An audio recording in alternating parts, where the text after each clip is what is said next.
Hi guys, Patsy Gibenja here, and it's yet another amazing episode of That's How Patsy Says It. So all along we have been on TikTok and Instagram, but guess what? Here I am making my is it a comeback? Because I think I had a previous podcast or something. I didn't have my niche, but here I am with just nice content coming up for you. So this particular podcast episode will be just about yapping. We'll be talking about different things. You'll get to know me. You'll get to know why I'm getting on the YouTube platform and so many other things. So without much further ado, let us introduce the very first episode of How to Woman. And so welcome on board, and today we get to know who is Patsy, who is she, what has she been up to, and what is she up to in the future? You wanna know, right?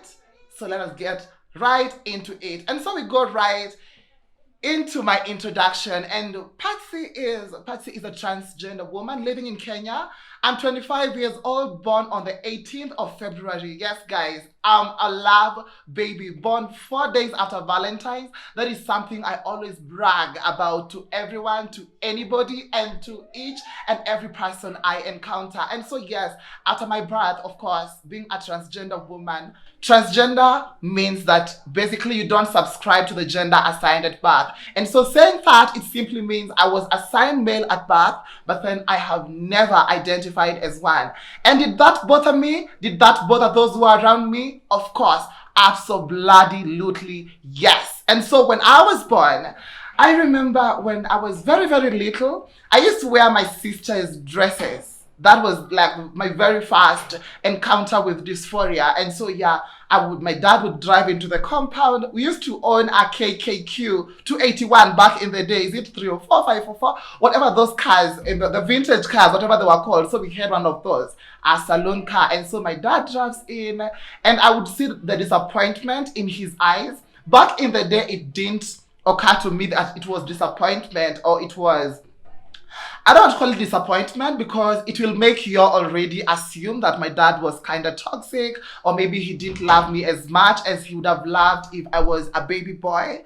But then no, my dad loved me, my mom loved me, and my sister loved me, and they still do to date, even though some people might disagree with that. And so yeah, he would come and just the usual look. And then recently is when I just realized, oh my God, this man was just saying, I don't understand what is happening. And I hate to say it, but then it seems to me like when you're given a child who does not behave like the binary kind of baby, then definitely it's confusing. It's already confusing for you to bring up a normal child. And I want to put it quote unquote, because we are normal people. We're just maybe overgifted, or so I can say. And so of course maneuvering through that can be quite difficult. And so it was for my parents as well.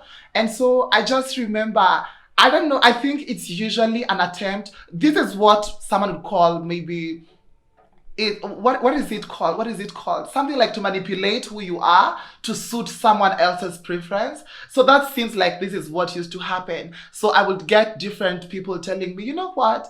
This is just a level of your childhood. You're going to outgrow this, and then maybe after high school you're going to become a normal child again, quote unquote, because there's what people call abnormal and there's what people call straight, actually, in today's world. And so that happened. And did I change?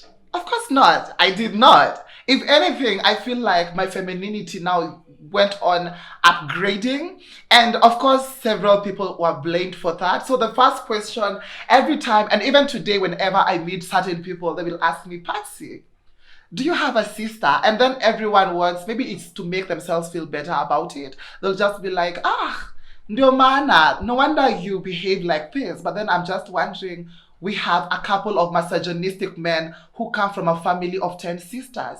Why didn't the sisters overpower them and manipulate their actions? It means this particular argument is null and void. I hate to burst your bubble, viewers, but, well, I had to, because this time around, I'm here to tell my story authentically. This is a story of a transgender woman from a transgender woman's mouth. It's not a random person just coming to mansplain and tell our stories and tell them to just get the clout they have always wanted to have because maybe they don't have anything better to talk about.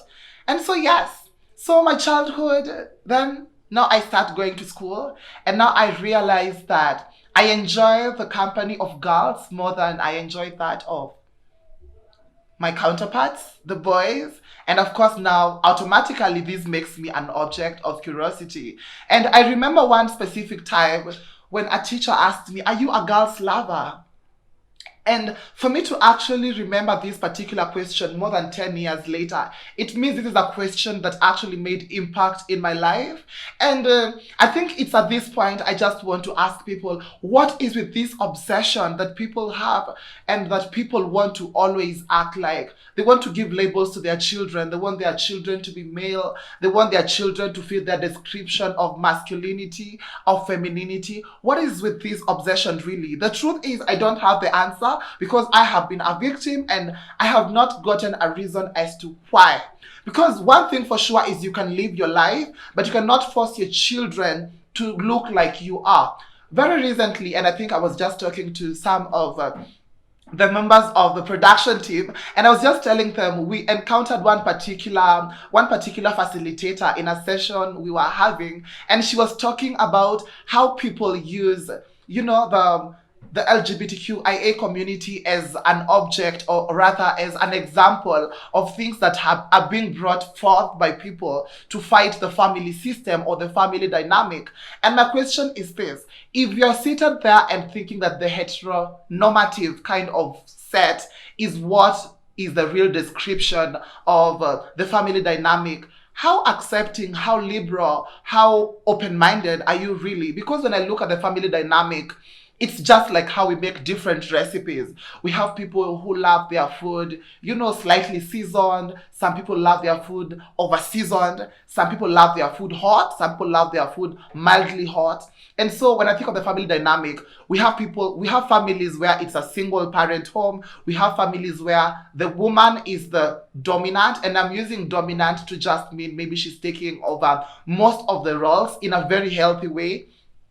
And these families survive. So why is it that when it comes to other dynamics, I don't want to quote the LGBTQIA plus community specifically because it's one of those that are highly targeted, but then we have other dynamics which people don't necessarily agree with. We've recently seen an uproar of people just talking about how much maybe single mothers are loose and that is why they can't keep men. And I'm just wondering, when was the value of humanity based on how much they can keep another grown ass, sorry for cussing, adult, kind of thing. And so of course now when I got into primary school, now that was the dynamic, everyone's saying, who is this girlish boy?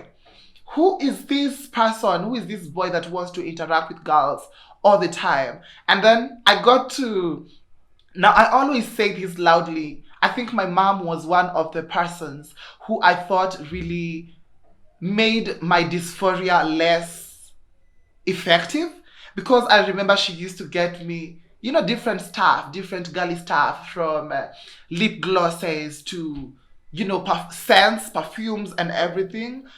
And of course, maybe someone might blame her and say that, she could be the reason why I am doing certain things that I'm doing today. But from where I stand now that I am all grown, and now that I have realized who I am, and now that I have a deeper understanding of my being, and now that, everything, I have more clarity, I can deeply say this is the healthiest person, or this was the healthiest relationship that I had between me and my mother. Because I just remember, and I have a record of all the fights she has put up trying to defend me from people who were potential abusers, verbally or even maybe in the extreme.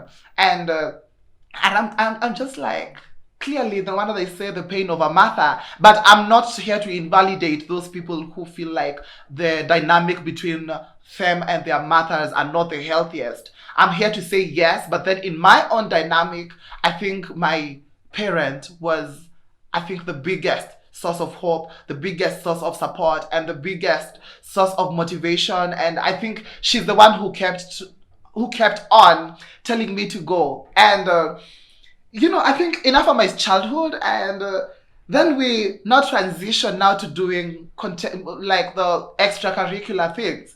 And so when I was tiny, right now I'm in front of cameras, but I think I would be mistaken, or it would be wrong of me to assume that this is what I would have turned into. My dad had a role to play when it came to this particular love for the media scene and the love for performing. So I remember, I don't know if anyone can relate, but then when we were in Sunday school, like, I don't know about other churches, but then I grew up in the village. And so in the village, whenever a Sunday service is going on, like, we have a part where we have presentations. And so we have Sunday school, we have a certain woman group coming to, give their chorus or something. And so I used to always look at other people doing it, but I was just like, this is not for me. One thing is, I was a very shy child. And of course, this is stemming from the fact that I was the one who was always talked down on. I'm the one who felt like I'm not fit to be in the midst of other people. And so, so my dad, I think, took this particular opportunity to just say, you know what, we can nurture something out of this child. And so the very first step he did was kind of motivating me. So he would tell me, for every Sunday that you go to perform, I'm going to give you 20 shillings.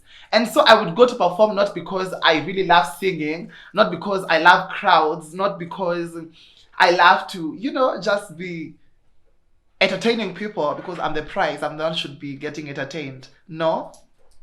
Yeah, I know you agree. Yeah. And go on and subscribe.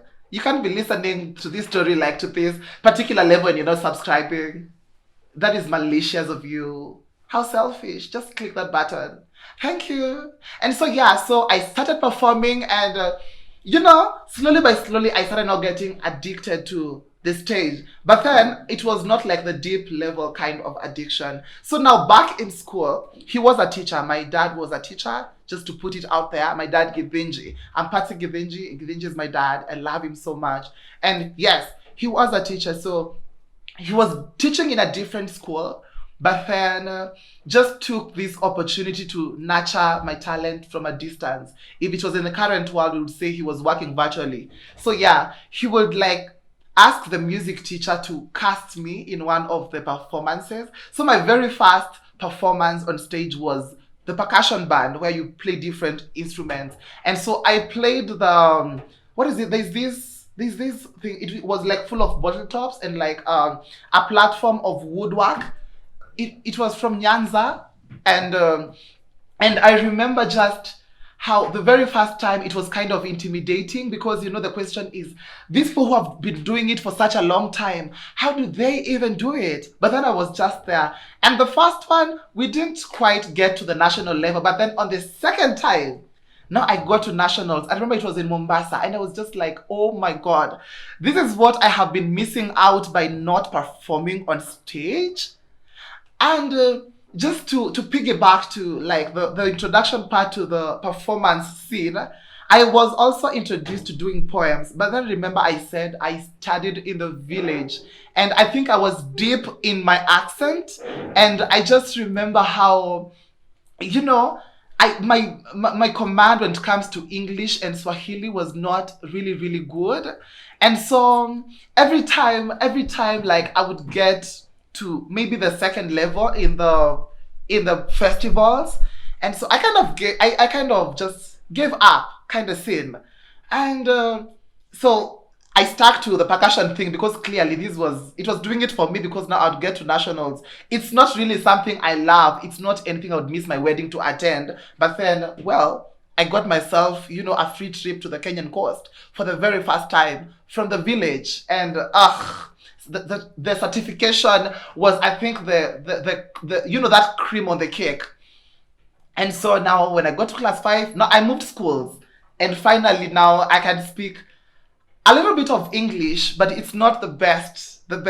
And I remember the very first day I got to school, I was so excited, and I had this, an episode of verbal diarrhea. Of course, my Kirinyaga accent is at its peak, but guess what? ain't nobody going to silence me. So I was talking and talking and talking, and people were laughing. And I could not even figure out why is everyone laughing. First things first is I knew for a fact I'm not funny. I can't be a comedian.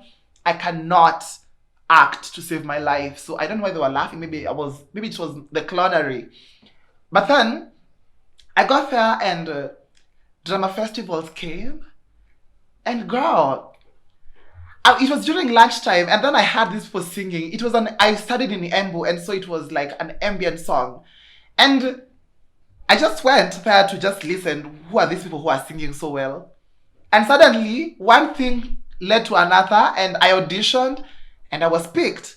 And then during the festivals was when I realized that actually I was the only class 6 who was in the drama, who was in that particular cultural dance. And so now teachers started getting used to me because drama, of course, is in first term. And so in second term, I had already kind of secured my spot when it came to the solo verse. Of course, I tried again and I failed. And I was just like, you know what? This time for real, I'm just going to stick to drama. I'm not going to do anything else. I'm just going to sing because clearly mother tongue is what I can do best. And so, yeah, the following year, drama didn't happen. And so I was at a loss. For whatever reason, there was no drama in that year. Yeah, my memory is very, very sharp. In 2011, there was no drama. Then music came and I was just like, I had agreed I wouldn't go. And then I get a call. The teacher is asking me to go to the dining hall. And this teacher, shout out Mrs. Rufus. This is a teacher I owe so much. I think if I won the Oscars, she's one of the people who I'm going to thank because she believed in me too much. I don't say so much. Too much. That was a risk. It was like an investment. Investing in a business you're sure it's going to fail. But then somehow this business decides to, you know what, I'm going to surprise you. So I took this particular poem and I will just say I was carrying this festival on my back. Because again, long story short, I was the winning solo verse in the country, 2011. And if anyone has any receipts, they can go and check because yes, class 1102H, I was leading in the country. I have my certificate, of course, with a signature from His Excellency Mwai Kibaki. And I think there was not a bigger moment of glory than this one. And from then henceforth, I was in class 7. Every single school function that was there, I was the main act. People were literally worshipping me. They're just like, how did this one do it? Of course, my pronouns were he, him then. First and me, but still, I wasn't behaving the part, unfortunately. And I got to class 8, and now back to my transgender story. Now, dysphoria is kicking really hard. And so my question is this going to end at some point? Is it a phase like they promised? Because remember, and I think I want people to be very, very intentional and very careful with their words when you're trying to affirm people. Don't affirm people with things that are actually unrealistic.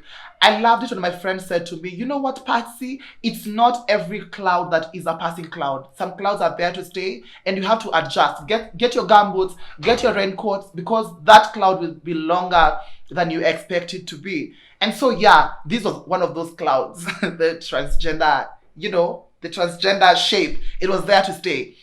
And so I remember the very first, when people say they had meetings with themselves, I think my very first meeting was when I told myself, when I get to Form 1, the very first day, I'm going to assume a very masculine persona. I was just like, these ones, so they're already used to me. Let me just wait until then. That was delusional, because how are you saying something you've lived through for 13 years of your life that you're not going to change it? Of course it was not happening. So, first day in high school, and I'm the object of curiosity. Again, people are mocking me, people are mimicking me. Form 3s and 4s are coming in tropes to just see. They're just like, there's a certain Form 1, I think you should just go and see for yourself. Oh my God, I'm actually a walking spectacle. And then I think I need to give myself flowers. I was telling someone like this, imposter syndrome has caught up with me for such a long time that I used to do some weird things that I wasn't supposed to be doing just because I was trying to look like I'm fitting in. And you know what? At the end of the day, even though you put like oranges in the midst of lemons, the taste will never be the same. There's the lime, but the taste will never be the same. And that was me in this particular situation. I remember the very first day in high school, I was made the prefect on that same day. And like I was prefect until the day I decided to quit. And so yes, that is one of my star moments. I'm just like, I'm a shining star. People take notice of me, but I think I was too intimidated to realize that I'm actually a star. And so yeah, so I'm a walking spectacle, but at the same time, someone is seeing something in me. And so now came the major realization. This was during drama festival, and this was in the second year of high school. Because as everyone know, anyone who is from Kenya, Kenyan high schools have these things where from once get everything, you're the bottom of the barrel. In the social stair, you're the lowest staircase, to be honest. And so that was not different wherever I was. But then I really thank God for the system, because in music festival, there's certain solo set pieces, not even solos, set pieces that are meant for certain classes or forms specifically. And so of course they could not take a poem that was meant for Form 1. And so at least in second term, I got to do that. And that was when teachers were really going on strikes. And so I was really doing so well until it was a teacher's strike and I didn't get to attend several levels. And that was it as far as music festival is concerned. So again, now the second year is here. We're going for auditions. And of course, I have the glory from the previous wins when I became the first person with a solo verse. And I was just like, actually, I did it for drama. So I did it for music, so I can definitely do it for drama. And so when I was going to audition for drama, the very first thing I was saying is that I'm going to audition to do a solo verse or a narrative, because this is where I get to use my loud voice and everything. I was just saying, like I mentioned before, my idea was I can't act. And the reason why I can't act, and I'm going to capture it maybe in another section, is because I thought I'm not very masculine for masculine roles, and I'm not quite feminine for feminine roles. So drama came, and I did audition for the narrative, and then the very final step was auditioning for the school play. So guys, I know you might be wondering, why is she telling us about the school play? This school play is what informs who Patsy becomes from then henceforth. But then I am not Patsy, I am Valentine. So how does Valentine come to be? The director comes and introduces the play, and then he takes us through the synopsis and then says, I want someone who can play a male and a female role very well. Remember, in my mind, I'm just like, it's not for me because I can't act. So people went ahead and they auditioned, and I was in awe. I must admit, I was just like, oh my God, you people do this so well.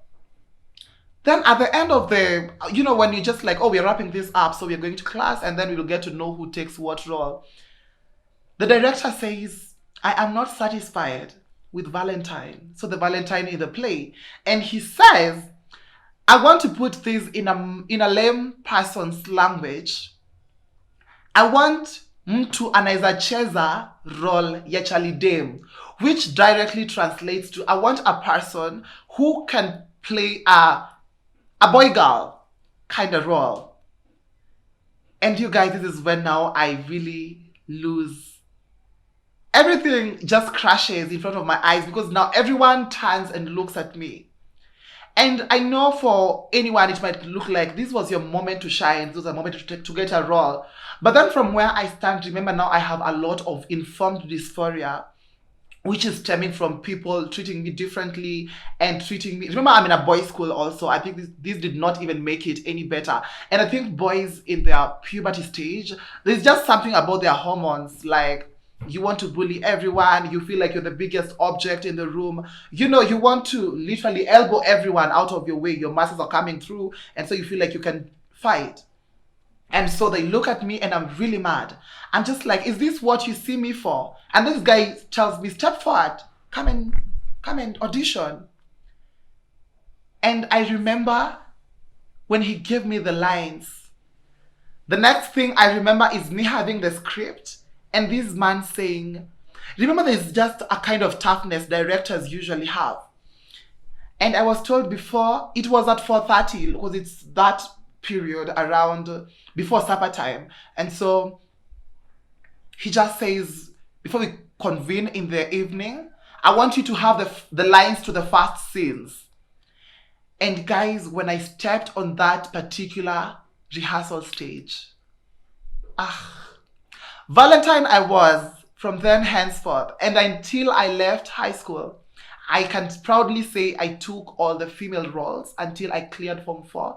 And I remember I was the only person who was actually in music festival when I was in Form 4, because clearly I had now found what I wanted to do. I had fallen so much in love with theater to a point I could not imagine a situation when the bus would leave the school without me being one of the passengers.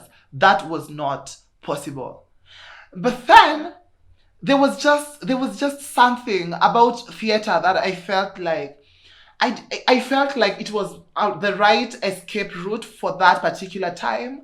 But then it didn't feel like it was serving my spirit. I was kind of feeling unsettled and all kind of things. And so even when I transitioned to campus where I was pursuing film and video program production, I was just making fun with the people in the production team again.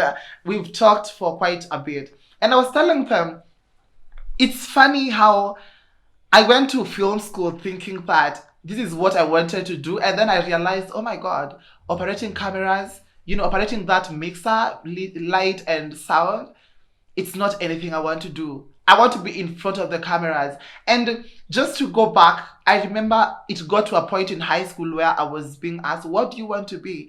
And my response would always be, I want to be a socialite. And that was like the craziest thing people use. Everyone wants to be a lawyer, doctor, or something, no? Yeah, I wanted to be a socialite, and that was just it. I was so in love with the idea of being in papers. I was so in love with the idea of having influence and power.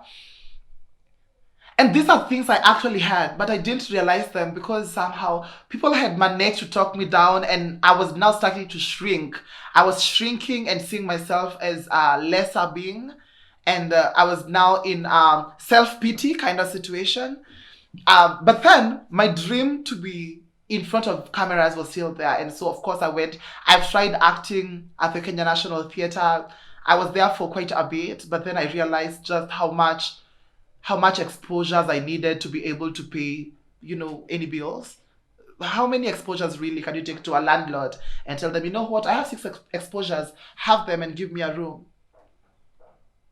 It's giving crazy. And I think producers can do better because people make money from those productions, but then you always love to, seek pity and sympathy and say, you know what, we are running on a 0 budget. This is a beginner. Just cut the share. Like if you can't afford to pay your cast, you have no business doing it. And I said what I said. Yeah, don't cut that. And so, so I tried theater. It didn't work for me. Now I'm struggling also with school because I'm being told I'm spending too much time in theater. And I remember now in college, now it's not getting better like they promised. They promised us a canon, but canon is not forthcoming because again, remember now in campus, I'm in the males hostels, and this is not sitting right with me. And this is just one of the things that is really bothering me and giving me so much triggers of dysphoria. And I remember now when I really, really lost it, I tried doing drama in college, but the specific school I went to, I think, the same way they cast people, like you write a script and you have a character in mind that you want to play this particular role. That was what was happening. And I remember the very last time we were competing against a good friend of mine, and she was really good in doing verses. And I remember I volunteered, or rather I submitted my interest to audition for this particular, solo verse presentation. And, of course, the reasons why I can't do that particular poem because the persona is female. And I was just like, why not? So this again now informs the reason why as a trans person, you can end up feeling like your existence is not seen, your existence is not recognized. Nobody wants to see you. People are either you're not masculine enough, and at the same time you're not feminine enough. And just to say it to y'all's faces, anyone who has ever said this to person any person who has dysphoria issues, you saying that their masculinity or femininity is not enough is actually invalidating their humanity. End of quote. End of quote. That is just it. And so, I didn't do the particular poem, remember? So I ended up doing a Swahili one, and there were controversies in between. I end up being number 4, and they choose to appeal for items at number 10 to go for the national level. And for feminists, people always say, oh, you're always looking for a chance to make things a gender issue. And I'm just like, hell to the no. We are making them gender issues because that is what they are. But you want to gaslight us into believing that they're not actually gender issues, when in real sense, they are. Because guess what? When they went for the nationals, I didn't go because I'm just a person who believes if you can't recognize my full presence, don't try to give me some breadcrumbs kind of thing. I don't settle for breadcrumbs, and I think I always say this to my friends. And so this time it happens that they are at the nationals, and I get a strange text from a strange persona who tells me that people from your school are actually here at the festivals. Yeah, of course, someone's phone is silent. Thank you. And so, yes. So and apparently I was part of their discussion. And so these particular people are just saying, oh, how, I don't know. I really want to speak in Swahili because I feel like these gender issues really come out strongly when presented in Swahili.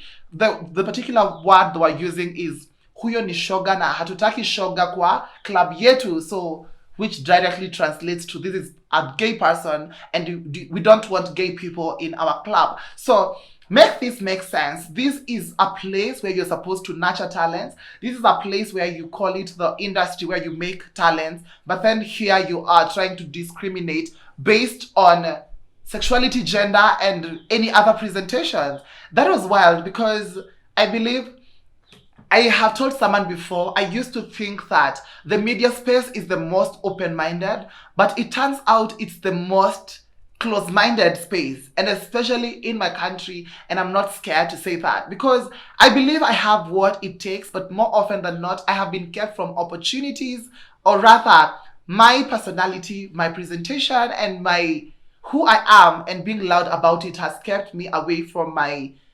opportunities that were actually meant for me. And so you find that the opportunities now narrow down. Now remember, I've said I'm in college, and so I'm getting to an age where I can call myself an adult. And so now bills are coming in. I need to get some clarity when it comes to my future. I need to know what I need to be doing. I need to get a niche, so to say. But this is not happening. Courtesy, gender presentation, and sexuality allegation, because I always say I don't need to tell anyone, I don't owe anyone full disclosure about who I'm having sex with, because how nosy must you be? But for gender presentation, it's okay, I'll come and tell you, you know what, I'm a trans woman, and that is the end of it. And so that is what happened. So it went on for a bit, and then I realized this is not sustainable, both about the future I was visualizing, and also my mental health was at stake at this particular point. At some point, someone tried to take advantage of me sexually, but that is a story for another day. Yeah, people out here acting transphobic and homophobic, but then deep inside, they are fetishizing you. And speaking of fetishization, this is something that most trans people face. And to the main intention of this particular podcast, I think fetishization is what has informed figures when it comes to femicide. And this is because, just imagine a trans woman, I have met this high-end man. This is a man who has everything to lose. And when I say everything to lose, it is in terms of position, they're what? The pedestal they are placed on when it comes to society. This is a person who has their personality and their social life out there, and so they can protect it at all cost.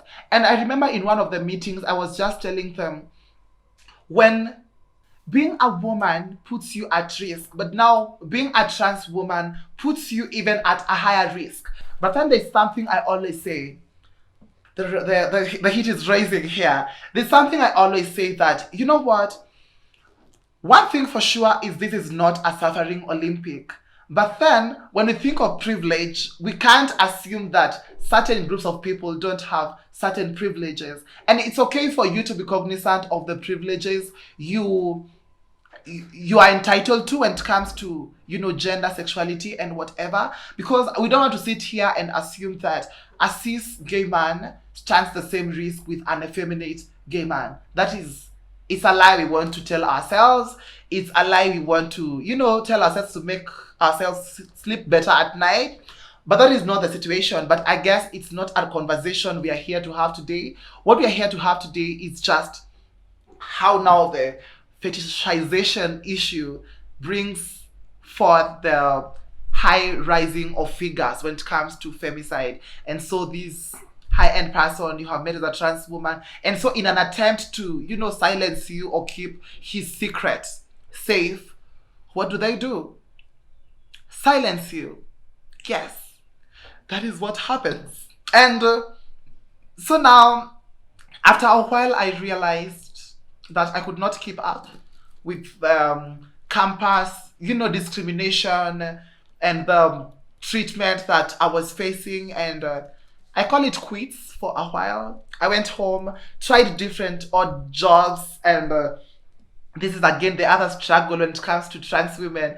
Just imagine a trans woman who is running a restaurant or a chain of them in Nairobi, for example, and you are the one who is, running the services. If you have the money privilege, you can get people to run them on your behalf, and I think that is easy for you. And that is why I always say financial freedom is what will actually liberate most of the trans women, because without that, you're actually kept away from so many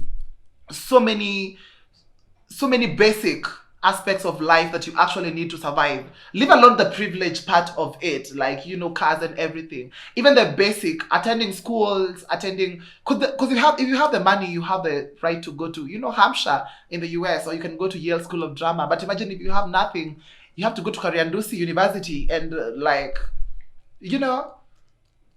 transphobia is literally being served on platters as big as the one served at Kilimanjaro. It's my favorite restaurant, so I had to bring it through. And I know most of y'all also like it. And so, yeah, I quit and then tried different things. And then I realized, it's not actually easy. You quit thinking that, I'm going to just live my life and do certain things and run a business. And then you realize when you're running an M-Pesa shop, the customers you're encountering either treat you based on your presentation or your expression generally. When you try running a restaurant, and to you if you try running the low income generating kind of businesses, selling burgers, selling kebabs and everything. You're in the middle of CBD and you want to be a trans woman. More often than not, you have to pose a macho kind of personality for you to survive through that. And so what it made sense, the sense that actually hit me at this particular point is that to be a trans woman is almost impossible in today's society. And so I just resolved to start now talking about it on social media. And I remember just doing several TikTok videos, and they were doing quite well, but of course I was getting attacked on the comment section. But now I had now grown wild, and so I would clap back more often than not. And then I also realized, clapping back can be quite draining.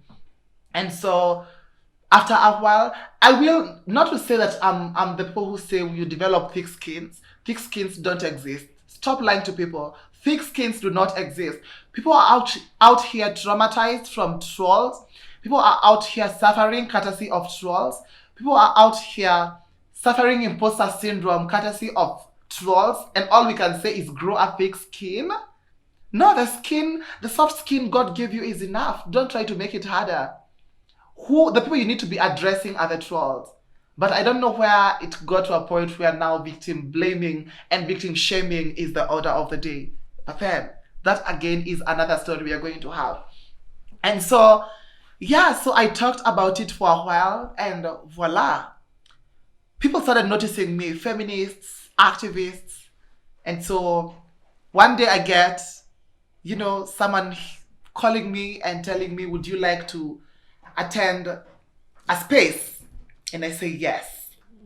Ladies and gentlemen, little did I know that every single topic we were discussing in that particular space, for context, it was about safe houses in Kenya, homelessness, and poverty. I was to be a victim of all this the next day.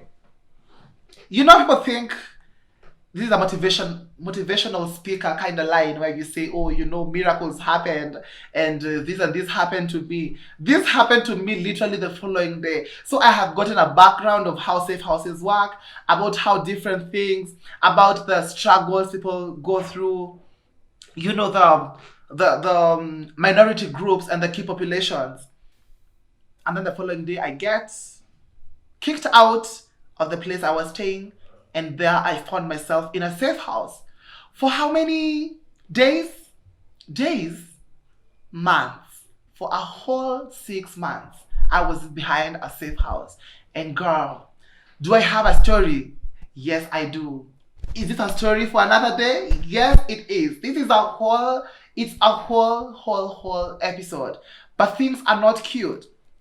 Things are not cute, because just try imagining a place where sexuality and gender expression is people are like so uptight about it, and then you have to put up a safe house hosting people from these populations. That must be hard. And I must really, really acknowledge that we have organizations that are going out of their way to make sure that they are providing the safety required to make sure that the key population and everyone that needs help is actually getting the help that they require.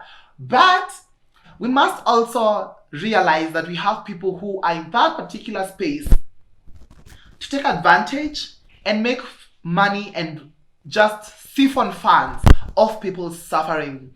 And these are also some of the topics we are going to be tackling in this particular space that we have created, because this is our safe space and no one is going to infiltrate into the same. And so let me just give you a hint of what now it looks like, the life behind safe houses, me organizing and everything. So the very first thing is that remember I mentioned about trans people being targets when it comes to femicide, or rather being people who are potential victims. Now imagine being a trans woman who is now an activist, a person who is actually fighting for rights that people think they should not be fighting for. It's so crazy. It's something I would not have thought that I would have to do. But then somehow, let me just give you a statement. Every activist will tell you that being an activist is not anything you wake up and say, when I grow up, I want to be an activist. It's a need that comes up, and then you later decide that this need needs to be taken care of. And so, yeah, it was a need that came up, and I realized that, Patsy, you need to actually sit down and actually resolve to go and fight for your clan. It's not everyone that is as loud as you are. It's not everyone that has the privileges that you have access to at this particular point. And I remember the many moments where I have just sat down and cried. It's just thinking about that trans woman who does not have access to things that I have access to. I'm a trans woman, yes. I have my own risks. I have things that make me a victim. But then I'm very cognizant of the fact that we have someone who is in a very remote area who does not have access to some of the things I can actually access at the moment. And I resolved, you know what, Patsy? It's your time to actually be the voice of the voiceless. God has given you a voice. Clearly, I have a major sore throat right now, but guess who will be talking and talking and talking and talking? Me. And I was just like, instead of being a noisemaker, because that is what I was labeled in high school, why not just make noise in the right way? And guys, so far so good, but I have had my fair share of my down moments because, you could make all the noise. You could make, you could be an advocate. You could call yourself an activist. But who is paying you? Again, not enough noise making episodes can pay your rent. So you definitely need money at the end of the day. And so now comes in the idea where you have to go pitch to different people. You have to get affiliated to some organizations which don't necessarily serve your purpose. They're not in line with your politics. But anyway, because you need the money, you have to be there. But this is not sustainable. And I have to say this is not sustainable. And I have to tell people, stop being so scared of losing things. Lose things so that you can gain others. Because if you don't do that, it is that one step that will actually... Now, I want to give a background. I worked with a certain organization which I didn't really feel like they served my purpose. They were not in line with my politics, and I quit. I quit fully well, knowing that I didn't have anywhere to go to, but I quit anyway. Because at the end of the day, I don't see how you stay in a place for the money and then use that same amount of money to go for therapy and to get yourself, medication for mental conditions which you acquire, courtesy of being in an environment where you're constantly being mentally drained and being stressed out. It's not worth it. It's not worth it. And I have to say to you, that one scared move you're going to do, they always say, do it scared, but do it anyway. And here I am to challenge each and every person. Do it scared and do it anyway. And especially for anyone who is in the activism organizing space. It's very ungodly. And I have to say, let's just come.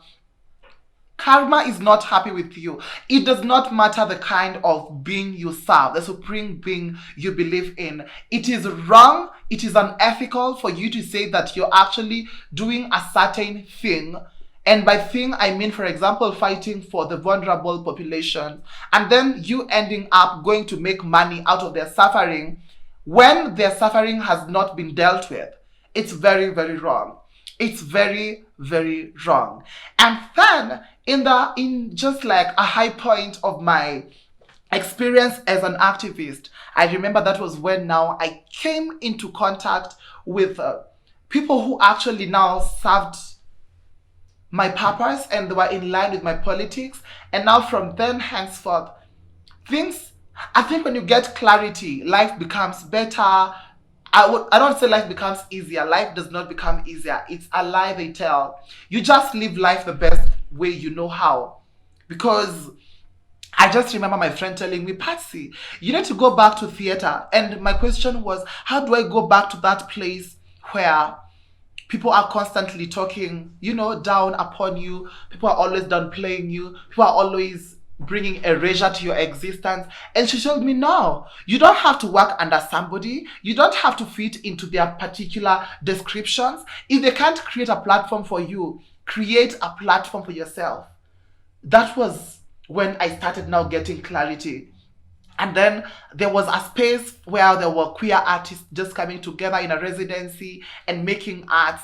It was in February this year. And I got even more clarity from that. And one particular takeaway that I got from that particular residency is that to be loved is to be seen. To be loved is to be seen, my people. And the only way you're going to make sure that you're seeing me is by clicking that subscribe button and just clicking the notification bell. Click that like button, drop a comment, just interact with me, make me feel seen. Because yes, to be loved is to be seen. And let me just make it clear that any person who, by all means, you feel the slightest need to feel like, does this person love me? And to be loved is definitely to be seen, and that's on period. And so so on this particular spirit of being loved and being seen, I'm just suggesting, how about we do a bit of work on ourselves? How about, even in the midst of invalidation, a lot of opposition, a lot of, bad energies coming our way, how about we just see ourselves first and then work on ourselves? And then who knows?